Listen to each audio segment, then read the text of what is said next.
इस वक्त गिलगित बल्तिस्तान में इलेक्शन का सिलसिला जारी है और तमाम सियासी जमातें मैदान में सरगर्म नजर आ रही हैं। यहाँ तक कि पाकिस्तान मुस्लिम लीग नून के कायद मियां मोहम्मद नवाज शरीफ ने भी गिलगित बल्तिस्तान में एक बड़े जलसे आम से खिताब किया। उसके साथ साथ बिलावल भुट्टो जरदारी बहुत सरगर्म नजर आ रहे हैं। हर रोज़ जो है वो वहाँ पर तकरीरें कर रहे हैं और बड़े बड़े दावे और बातें भी की जा रही हैं। लेकिन अभी तक किसी भी सियासी जमात की जानिब से गिलगित बल्तिस्तान को एक प्रॉपर कोई भी ये नहीं बताया गया कि उनके लिए क्या किया जाएगा, उनके अवाम के लिए क्या किया जाएगा।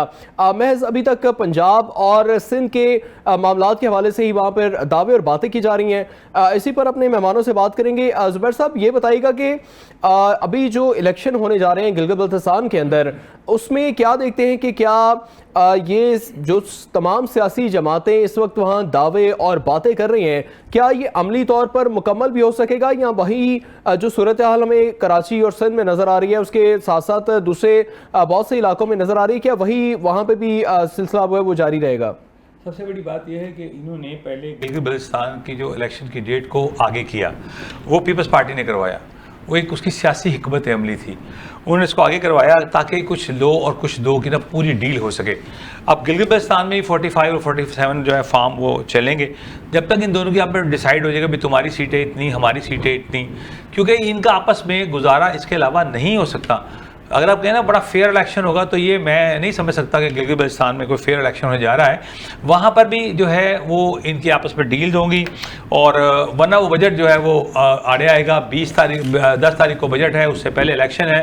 तो जब तक ये आपस में फाइनल नहीं कर लेंगे वहाँ की सीटों को लेके कि इतने मेरे MNA इतने तुम्हारे MNA, तो वहाँ मेरा तो ख्याल है ऐसे ही इलेक्शन जो हो रहे हैं वो वही हाल होगा जो 45 47 फार्म का शोर मचता रहा है। तो अगर ये चाहते हैं वाकई कोई शफाफ इलेक्शन हो, तो फिर उसका तरीक़ाकार और है, ये कभी भी नहीं चाहेंगे। अगर शफाफ इलेक्शन की तरफ जाएंगे तो पीपल्स पार्टी का वहाँ पर खासा असर रसूख है, तो ये कभी भी नहीं चाहेंगे हमें बिल्कुल ही वहाँ से फारिग हो जाए। अब वो ये कहते हैं हमारी 9 सीटें जो हैं वो खाई गई हैं, वहाँ से बिलावल साहब ये फरमाते हैं। अब वो जो 9 सीटें खाई गई वो इसलिए कह रहे हैं ताकि जब बजट की बात आए और हम बीच में शामिल हों तो 9 के बाद बात शुरू हो, 9 पिछली वाली, और उसके बाद कहें जी अब बताएं कि 2 देते हैं, 3 देते हैं। तो इस तरह इनकी आपस में बैठ के कोई डील होने जा रही है। ज़ुबैर साहब, लेकिन बिलावल भुट्टो जरदारी ने तो काफ़ी तनकीद की है। वज़ीर आज़म पे भी उनका कहना था कि त्यामर भाषा डैम को मुकम्मल करने में भी शहबाज स्पीड दिखाएं, जो स्पीड का जिक्र बार बार किया जाता है। तो वो खासी तनकीद कर रहे हैं वज़ीर आज़म पे भी वहाँ पे। सर वो तनकीद इसलिए कर रहे हैं ना कि उन्होंने भी तो हुकूमत चलानी है सिंध में। जब ये हुकूमत पे आते हैं, इलेक्शन करीब होता है, फिर दोनों गालियाँ देते हैं एक दूसरे को इलेक्शन के लिए, और आप देखेंगे 1 सेकंड में दोनों एक हो जाते हैं। या तो ये होना कि भाई किसी सूरत भी वो कहे जी मैं आपको सपोर्ट नहीं करूँगा गवर्नमेंट बनाने में, दोबारा इलेक्शन करवाएं, आप बेईमान लोग हैं। जब आप कह रहे हैं कि पीपल्स पार्टी बेईमान है, पीपल्स पार्टी कहते हैं नून लीग बेईमान है, भाई इकट्ठे क्यों बैठे हो? फिर क्यों पाकिस्तानी लोगों को बेवकूफ़ बनाया हुआ है कि सिंध तुम्हारा और बलोचिस्तान तुम्हारा और गिलगित बल्तिस्तान तुम्हारा, पंजाब हमारा, KPK को उनको दे दिया, और अब जो KPK पे किया आपने, वो 30 लोग जो तोड़े, फॉरवर्ड ब्लॉक बनाया, वो क्या कर रहे हैं आप पे हिम्मत ही नहीं है। हिम्मत है तो तमाम सियासी कैदियों को रिहा करके आप मैदान में अमल में लाए, इलेक्शन करवाए, देख लें। इंसाफ तो इसी को कहते हैं ना भाई, जो कुछ इमरान खान ने आपके साथ किया था, जेलों में बंद किया, गलत किया था, आज वही तुम उसके साथ कर रहे हो, गलत कर रहे हो। ये सियासत नहीं है, सियासत इबादत है। आके एक बार मैदान अमल में आओ सारे, तो पता लग जाएगा यार कितने पानी में कौन है, हम कितने पानी में। देखिए हमारी नई सियासी जमात है, कितनी बड़ी हम बात कर रहे हैं कि सब मैदान अमल में आओ, कूदो, पता लग जाएगा भाई सही सियासतदान कौन है। उसको भी आने दो, जेल से निकालो बाहर उसको। पीपल्स पार्टी भी आए, नून लीग आए, जमात इस्लामी को क्यों छीनी उससे मेयरशिप कराची की? पूरी दुनिया को बताया आपने जमात इस्लामी के साथ धोखा किया है। तो ये कब तक चलता रहेगा? पूरे पाकिस्तान को पता है कि उनकी सीटें वहाँ पर ज़्यादा थी, हमारा इलाहाक था उनके साथ। तो ये क्या हुआ वहाँ पे?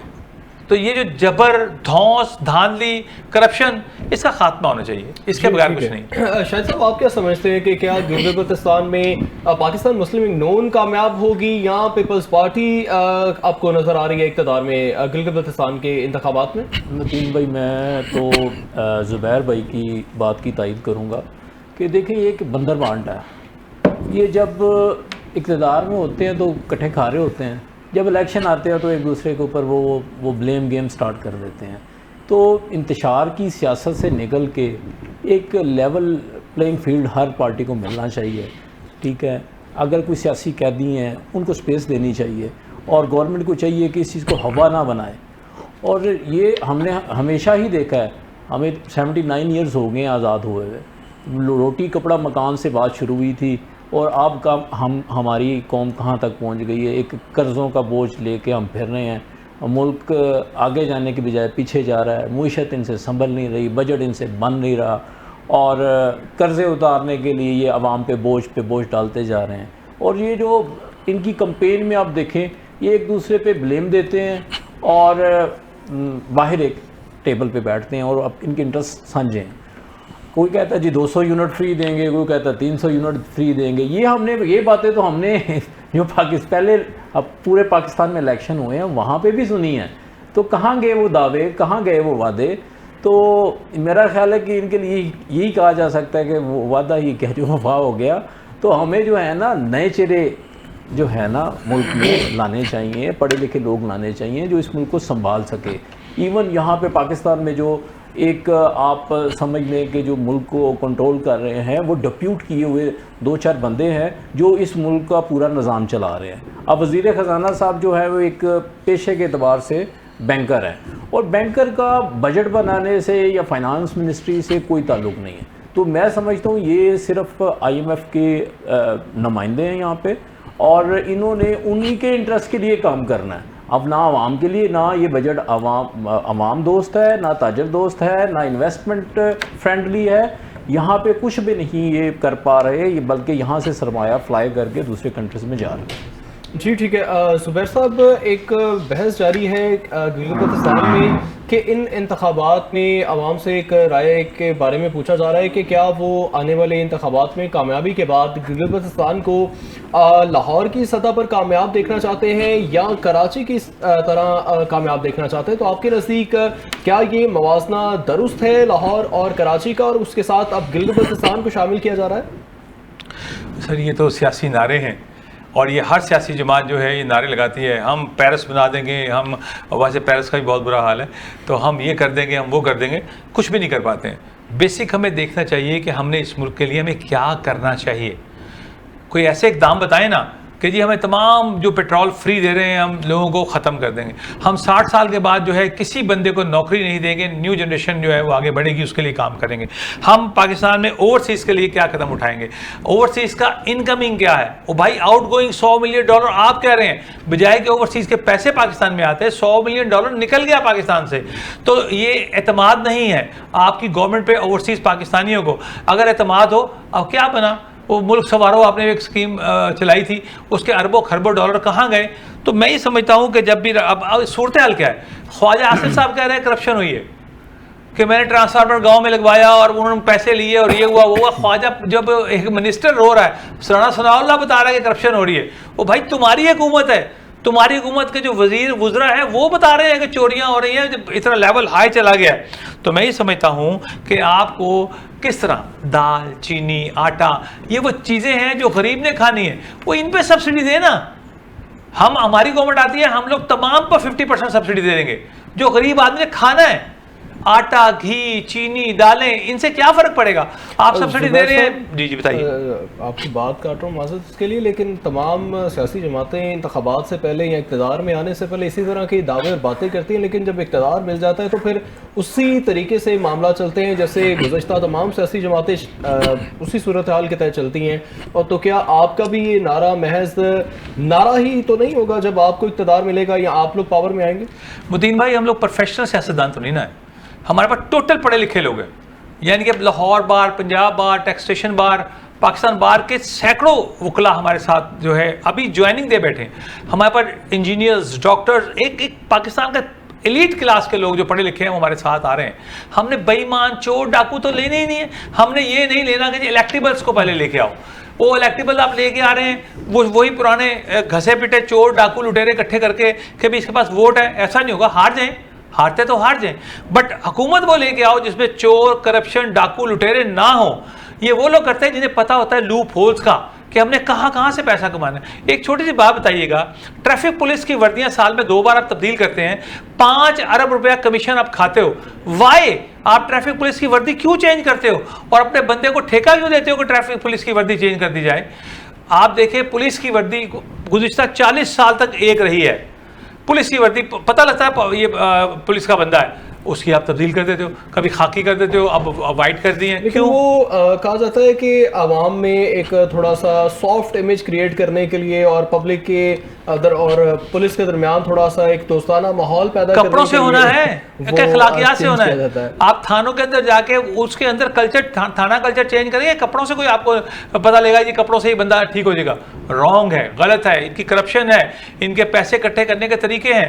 वो भाई मेरे, आप थाना कल्चर आज भी जाएं, आप थानों में जाके देखें क्या सूरत हाल है। हमने जी मॉडर्न थाने बना दिए, हमने ये कर दिया।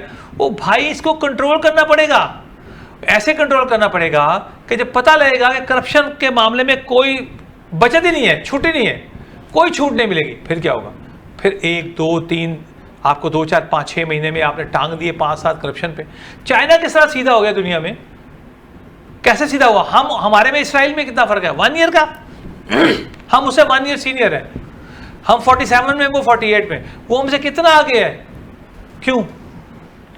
जी ठीक है। शायद साहब, अब इंतखाबात होने जा रहे हैं और उसमें दोनों सियासी जमातों की जानिब से जो इस वक्त नज़र आ रहे हैं बहुत ज़्यादा जलसे जुलूस करते हुए, क्या इन दोनों सियासी जमातों के अलावा क्या किसी तीसरी सियासी जमात या तीसरी कुव्वत का भी मुमकिन है कि वो भी इक़्तिदार में आ सके, या महज ये पाकिस्तान पीपल्स पार्टी और पाकिस्तान मुस्लिम लीग नून ही जो है वो गिलगित-बल्तिस्तान में इलेक्शन में हिस्सा लेंगे? मतीन भाई, आपने बहुत अच्छी एक चीज़ के ऊपर जो है पिन पॉइंट किया।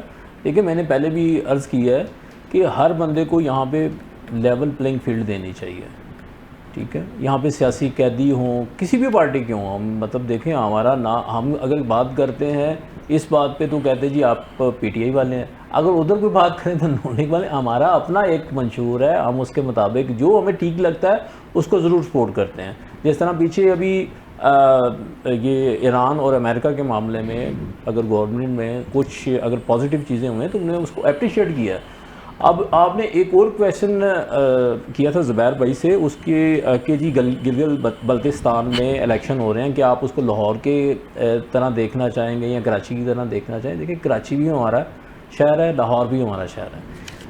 आप अगर तरक्की इसको कहते हैं कि कर्ज़ा लेके रोड बना लिए जाएं, मेट्रो बना ली जाए या इस तरह की चीज़ें कर ली जाए, तो ये हमें देखें, ये ओवर बर्डन कर रही हैं। इनके ऊपर भी हमें सब्सिडी फर्दर देनी पड़ रही है, सब्सिडी लहदा देनी पड़ रही है और इंटरेस्ट लहदा देना पड़ रहा है। तो रोड बनाना, मेट्रो बनाना, ये इस तरह के प्रोजेक्ट करना बुरी बात नहीं है, लेकिन हमें पहले रोज़गार पैदा करने हैं। हमें वो अगर कर्ज़ा लेके इंडस्ट्री लगेगी, कोई बिज़नेस होगा, तो हम वो कर्ज़े भी उतार सकेंगे, इंटरेस्ट भी दे सकेंगे और अपने मुल्क में रोज़गार भी पैदा कर सकेंगे। जी ठीक है। ज़ुबैर साहब, ये गिलगित-बल्तिस्तान के इलेक्शन जो हैं वो हमेशा से अलग तरीके से जो है वो होते हैं। क्या ये मुमकिन नहीं है कि गिलगित-बल्तिस्तान और पाकिस्तान में एक ही वक्त में इलेक्शन हो और तमाम सियासी जमातें जो हैं वो जैसे शाहिद साहब ने भी जिक्र किया कि लेवल प्लेइंग फील्ड मिले और तमाम सियासी जमातें जो हैं वो पाकिस्तान और गिलगित-बल्तिस्तान में एक ही वक्त में कॉन्टेस्ट करें और एक ही वक्त में इलेक्शन हो? क्या ये मुमकिन नहीं है?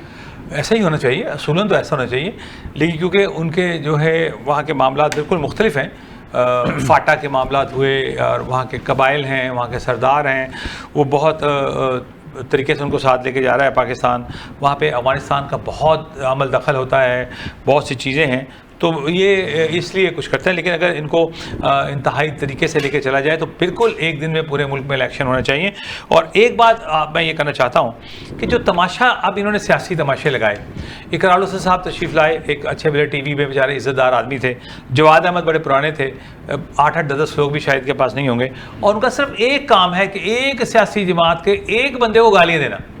आप कभी नहीं ये कमेंट पढ़ें, आप किसी सूरत में भी पीटीआई या तहरीक लब्बैक का वो वोटर सपोर्टर जिन्होंने इनको वोट दिए और सब सादा हमारे अफराद जो वहाँ पे थे, उनको कैसे ज़ाया करेंगे? आपने उनका वोट, पीटीआई ख़त्म, मैं मानता हूँ चले ख़त्म कर दी, उनका वोट जो है वो कौन लेगा? और तहरीक लब्बैक का वोट कौन लेगा? वो भी तो पाकिस्तानी है ना, उनके भी तो राइट्स हैं। आप उनके हकूक़ की बात करें, उनके साथ खड़े हों। उनका इतना बड़ा वोट बैंक था, भैया आपने ठीक है रगड़ दिया जो भी किया, लेकिन उसका, और फिर इस वक्त नून लीग के अंदर जो फ्रस्ट्रेशन पाई जाती है। जी जुबैर साहब, आपने जिक्र किया तो 25 लाख वोट जो हैं वो पहली बार तहरीक लबैक ने जब पहली बार इलेक्शन लड़ा तो 25 लाख वोट जो हैं वो लिए, तो वो डेफिनेटली वो 25 लाख वोट लोग जो हैं वो किसी ना किसी को वोट करेंगे, किसी ना किसी को, तो इनको नहीं देंगे वो जी डेफिनेटली। ये मैं आपको बात बताऊं कि लोग ना ढूंढ रहे हैं कि सहारा, इन्होंने पंजाब से क्लीन स्वीप किया अपनी तरफ से, कोई सियासी जमात नहीं छोड़ी। अल्लाह तबारक ताला ने अगले महीने हम लॉन्च करने जा रहे हैं अपनी जमात, और आपको दिखाएंगे पार, कि पार कैसे कहते हैं। ऐसे थोड़ी है कि इकरार भाई आ गए हैं, वो 4 बंदे सामने खड़े हुए और सिर्फ गालियां दी जा रहे हैं उस दूसरी पार्टी को। जवाद साहब को बोलने की तमीज़ नहीं है, सामने बैठे बंदों बदतमीजियां कर रहे होते हैं। सियासत इबादत का नाम है भाई। आप देखिएगा कि कितने लाखों का इंशाल्लाह मजमा होगा हमारे साथ। भाई 4-4.5 करोड़ तो बंदा अभी भी हमारे पास है, हमारे पास, इनको लग पते जाएंगे इंशाल्लाह ताला।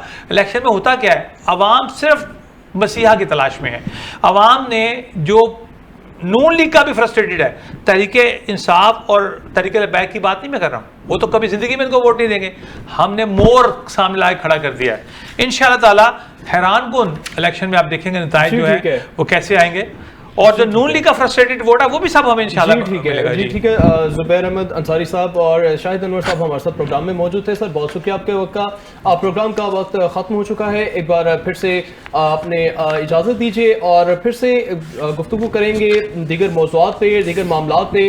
गिलगित-बल्तिस्तान में जो इलेक्शन होने जा रहे हैं उस पर भी आपको लम्हा म लम्हा और आगाह करते चलेंगे। अपना बहुत सारा ख्याल रखिएगा। अल्लाह हाफ़िज़।